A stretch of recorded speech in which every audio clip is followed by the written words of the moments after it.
আজ আমরা এখানে একত্রিত হয়েছি। আমরা একত্রিত হয়েছি সেই মানুষগুলোর জীবনের বিনিময় যারা আমাদের সকলের জন্য রাজপথে নেমে এসেছিল। আমরা আজ এখানে একত্রিত হতে পেরেছি সেই মানুষগুলোর ত্যাগের বিনিময়ে যারা বিভিন্নভাবে নির্যাতিত হয়েছে, অত্যাচারিত হয়েছে, পঙ্গুত্ব বরণ করেছে। 2024 সালের 5ই আগস্ট ছাত্র জনতার অভ্যুত্থানের ভিতর দিয়ে বাংলাদেশের মানুষ 71 সালে যেভাবে দেশকে স্বাধীন করেছিল, 2024 সালের 5ই আগস্ট সেই স্বাধীনতাকে বাংলাদেশের মানুষ রক্ষা করেছে তাদের অধিকারকে প্রতিষ্ঠিত করার জন্য। প্রিয় ভাই বোনেরা, এখানে বহু মুরব্বী উপস্থিত আছেন, বহু মুরব্বী উপস্থিত আছেন যারা কালের সাক্ষী শহীদ রাষ্ট্রপতি জিয়াউর রহমানের সময় কিভাবে দেশে বহুদলীয় গণতন্ত্র রচিত হয়েছে। বহু ভাই বোনেরা এখানে উপস্থিত আছেন যারা কালের সাক্ষী দেশ ও নেত্রী খালেদা জিয়ার সময় কিভাবে দেশে সংসদীয় গণতন্ত্রের ভিত্তি রচনা করা হয়েছিল। প্রিয় ভাই বোনেরা, একটু আগে আমরা বলেছি, আমি আমার বক্তব্যে বলেছি, ঢাকা সিলেট মহাসড়কের উদাহরণ দিয়ে যে কিভাবে এই দেশের তথাকথিত উন্নয়ন করার নামে দেশ থেকে মানুষের অর্থ লুটপাট করে নিয়ে যাওয়া হয়েছে। আমরা এই অবস্থার পরিবর্তন করতে চাই। প্রিয় ভাই বোনেরা, আপনারা কি আমার সাথে আছেন এই অবস্থার পরিবর্তন করতে? আলহামদুলিল্লাহ। প্রিয় ভাই বোনেরা, আমরা সারা বাংলাদেশের কৃষক ভাইদের পাশে দাঁড়াতে চাই। যদি ইনশাআল্লাহ আপনারা আগামী 12 তারিখে ধানের শীষকে জয়যুক্ত করেন, জয়যুক্ত করতে পারেন, আমরা ইনশাআল্লাহ সারা বাংলাদেশের কৃষকদের পাশে তাহলে দাঁড়াতে পারবো। দাঁড়াতে চান কৃষক ভাইদের পাশে? আলহামদুলিল্লাহ। প্রিয় ভাই বোনেরা, আমরা দেখেছি শহীদ রাষ্ট্রপতি জিয়াউর রহমানের সময় কিভাবে খাল খনন করা হয়েছিল সারা বাংলাদেশে, এবং সেই খাল খনন করার মাধ্যমে কৃষকদের সেচ সুবিধা সহ মানুষের পানির সমস্যার সমাধান হয়েছিল। জানেন আপনারা এটা? খাল খনন নিয়ে কে কে জানেন? কে খাল খননের কথা শুনেছেন? এই তো হাজারো মানুষ হাত তুলেছে। প্রিয় ভাই বোনেরা, বিএনপি ইনশাআল্লাহ 12 তারিখের ভোটে নির্বাচিত হলে আমরা আবার খাল খনন কর্মসূচি শুরু করতে চাই। কে সারা দেশে, সিলেটের বারাগঞ্জ সারা দেশে খাল খনন শুরু করতে চাই? কারা কারা খাল খনন করতে চান? আলহামদুলিল্লাহ। আমরা দেশে খাল কাটবো, দেশের নদীতে পানি নিয়ে আসবো, খালে বিলে পানি নিয়ে আসবো। কেন? আপনাদের মনে আছে কয়েক বছর আগে কিভাবে ওই পাশ থেকে পানি ছেড়ে দেওয়া হয়েছিল, সারা সিলেট শহর ভেসে গিয়েছিল বন্যার পানিতে, মনে আছে? সেজন্যই আমরা বলেছি একটি কথা, আমরা দেখেছি গত 15-16 বছর কিভাবে এই দেশকে অন্য দেশের কাছে বন্ধক দিয়ে দেওয়া হয়েছিল। সেজন্যই আমি বলেছি, দিল্লি নয়, পিন্ডি নয়, নয় অন্য কোন দেশ, সবার আগে বাংলাদেশ। প্রিয় ভাই বোনেরা, আমি আরেকটি কথা বলেছিলাম, যখন স্বৈরাচার এই দেশের মানুষের ঘাড়ে চেপে বসেছিল, সেই কথাটা ছিল টেক ব্যাক বাংলাদেশ। মনে আছে? জি, আমরা টেক ব্যাক বাংলাদেশের অর্ধেক পথে, হাফ পথে এসে দাঁড়িয়েছি, অর্ধেক পথে এসে দাঁড়িয়েছি। দেশকে আমরা স্বৈরাচার মুক্ত করেছি, আমরা গণতন্ত্রের প্রতিষ্ঠার যাত্রা শুরু করেছি। এখনো সেই যাত্রা শুরু হয়নি। 12 তারিখে ধানের শীষকে নির্বাচিত করার মাধ্যমে গণতন্ত্রের সেই যাত্রা শুরু হবে। টেক ব্যাক বাংলাদেশ মানে শুধু গণতন্ত্রই রক্ষা নয়, এর সাথে আরো কথা আছে।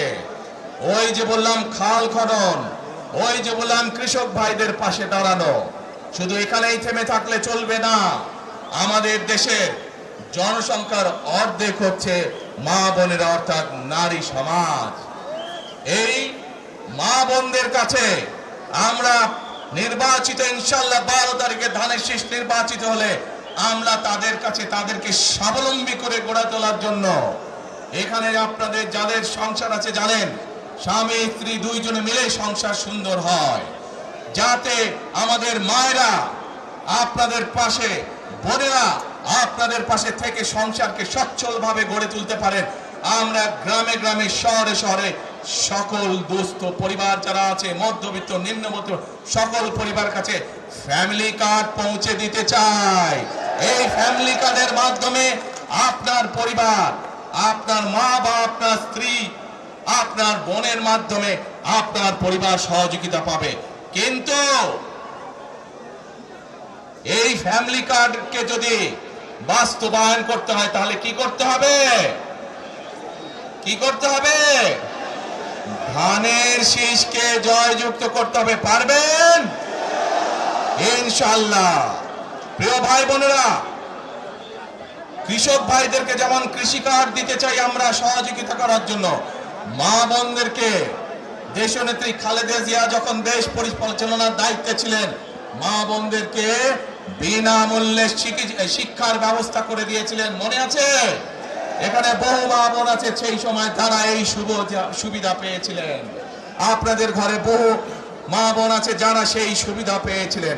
আজ সেই মা বোনদেরকে আমরা ফ্যামিলি কার্ডের মাধ্যমে খালেদা জিয়ার সরকার শিক্ষার সুযোগ করে দিয়েছিলেন।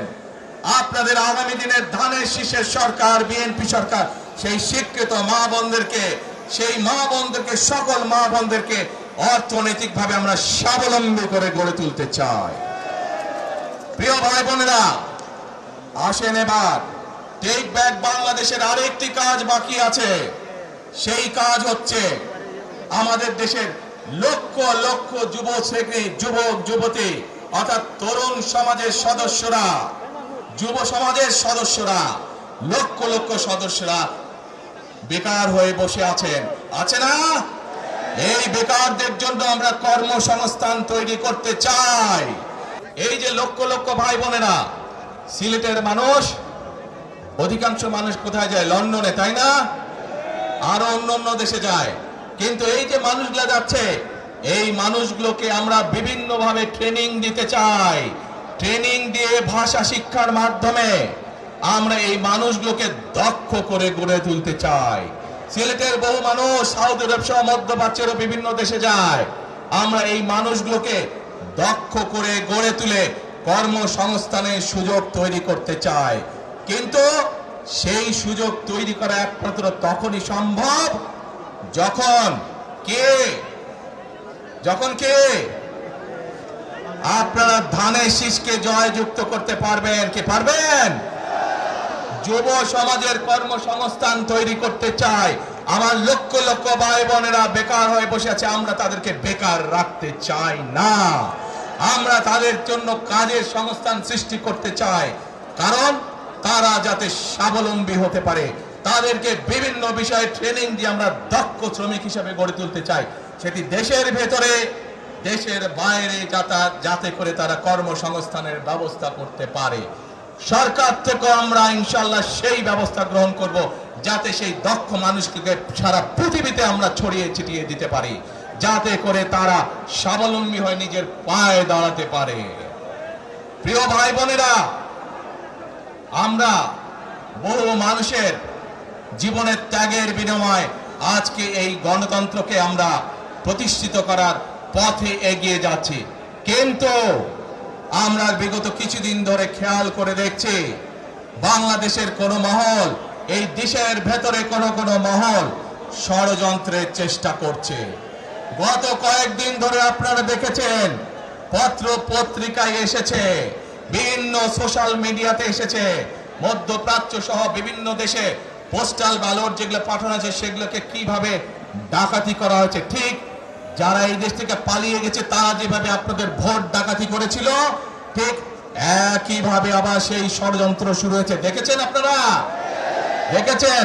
প্রিয় ভাই বোনেরা, সেই ষড়যন্ত্রের বিরুদ্ধে সজাগ থাকতে হবে। বিদেশে বসে তারা ষড়যন্ত্র করছে, একইভাবে আপনাদের আবার যে ইলিয়াস আলী, দিদার, জুনায়েদ সহ হাজারো মানুষের প্রাণের বিনিময়ে যে অধিকার আমরা অর্জন করেছি, 24-এ গণ আন্দোলনের জনগণের আন্দোলনে এই সিলেট শহরে 13 জন আমাদের জীবন দান করেছে, 13টি প্রাণ ঝরে গিয়েছে আমাদের। প্রিয় ভাই বোনেরা, এই প্রাণগুলোর বিসর্জনের মাধ্যমে আমরা যে অধিকার আদায়ের পথে নেমেছি, একটি কুচক্রী মহল এর এই ভিতরে ষড়যন্ত্র শুরু করে দিয়েছে। দেশের ভেতরেও তাদের ষড়যন্ত্র থেমে নেই, কিন্তু 2024 সালের 5ই আগস্ট এই বাংলাদেশের জনগণ প্রমাণ করে দিয়েছে যে বাংলাদেশের জনগণ ঐক্যবদ্ধ থাকলে, ঐক্যবদ্ধভাবে নেমে আসলে যে কোনো ষড়যন্ত্রকে বাংলাদেশের মানুষ প্রতিহত করতে পারে। পারবেন আপনারা প্রতিহত করতে? ইনশাআল্লাহ।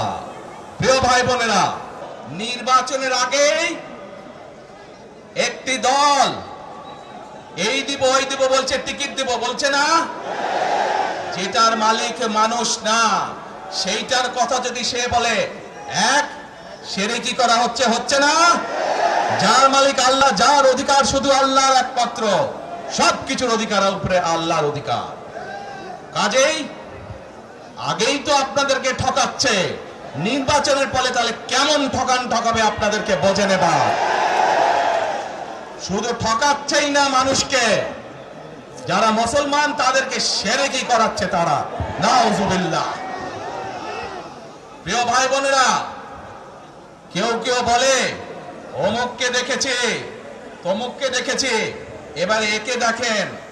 প্রিয় ভাই বোনেরা, 1971 সালের যুদ্ধ, যেই যুদ্ধে লক্ষ মানুষের প্রাণের বিনিময়ে দেশ স্বাধীন হয়েছে, আমাদের এই প্রিয় মাতৃভূমি, সেই মাতৃভূমিকে স্বাধীন করার সময় অনেকের ভূমিকা আমরা দেখেছি, যাদের ভূমিকার কারণে এই দেশের লক্ষ লক্ষ ভাইয়েরা শহীদ হয়েছে, এই দেশের লক্ষ লক্ষ মা বোনেরা তাদের সম্মান হানি হয়েছে।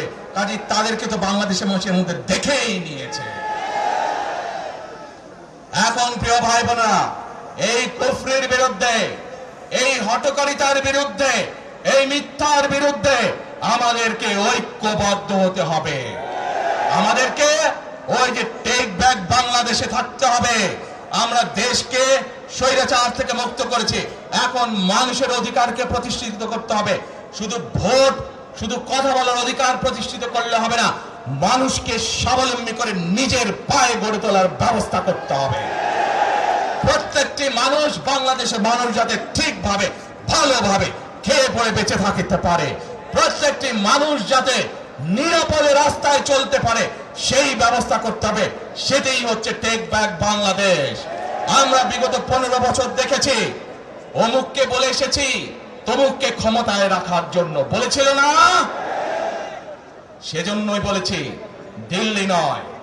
আমরা দেখেছি যারা 71 সালে ছিল তারা কাদের সাথে লাইন দিয়েছিল, যাদের কথা একটু আগে বললাম, যারা মিথ্যে কথা বলে ঠকাচ্ছে মানুষকে, আমরা দেখেছি তাদের আস্তানা কোথায়। সেজন্যই বলেছি, যেমন দিল্লি নয় তেমন পিন্ডি নয়, নয় অন্য কোন দেশ, সবার আগে বাংলাদেশ। এবং যেহেতু আমরা বিশ্বাস করি দেশের মানুষই হচ্ছে আমাদের রাজনৈতিক সকল ক্ষমতার উৎস, সেজন্যই আমরা দেশের মানুষের ভাগ্য উন্নয়নে বিশ্বাস করি। এবং সংক্ষেপে আপনাদের সাথে যেই কথা বললাম, শুধু ভোট এবং কথা বলার অধিকার না, বিএনপি চায় আপনাদের দেশের মানুষকে অর্থনৈতিকভাবে স্বাবলম্বী করে দিতে, দেশের নারী সমাজকে, মা বোনদেরকে, দেশের যুব সমাজকে, দেশের প্রত্যেকটি কৃষক সহ প্রত্যেকটি শ্রেণী পেশার মানুষকে বাংলা বিএনপি চায় আগামী দিনে ইনশাআল্লাহ সরকার গঠন করে প্রত্যেকটি মানুষকে স্বাবলম্বী করে গড়ে তুলতে। প্রিয় ভাই বোনেরা, সেজন্যই আমরা আরেকটি কথা বলি, আমরা দেখেছি কিভাবে শহীদ জিয়ার সময়, দেশে খালেদা জিয়ার সময় দেশকে আমরা এগিয়ে নিয়ে গেছিলাম। দেশে কলকারখানা তৈরি হয়েছিল, মানুষের কর্মসংস্থান ছিল, দেশের মানুষ বিদেশে গিয়েছিল। সেজন্যই আমরা বলতে চাই, করব কাজ, গর্ব দেশ, সবার আগে বাংলাদেশ। করব কাজ, গর্ব দেশ, সবার আগে বাংলাদেশ। শেষে আবারও আপনাদের কাছ থেকে আগামী 12 তারিখে ধানের শীষের পক্ষে ভোট চেয়ে একটি কথা বলতে চাই, ইনশাআল্লাহ আগামী দিনে বিএনপি সরকার গঠিত হলে আমরা নবী করিম সাল্লাল্লাহু আলাইহি সাল্লামের ন্যায় পরায়ণতার ভিত্তিতে ইনশাআল্লাহ দেশকে পরিচালনা করব। আল্লাহ হাফেজ। বাংলাদেশ জিন্দাবাদ। বাংলাদেশ জিন্দাবাদ। আল্লাহ হাফেজ।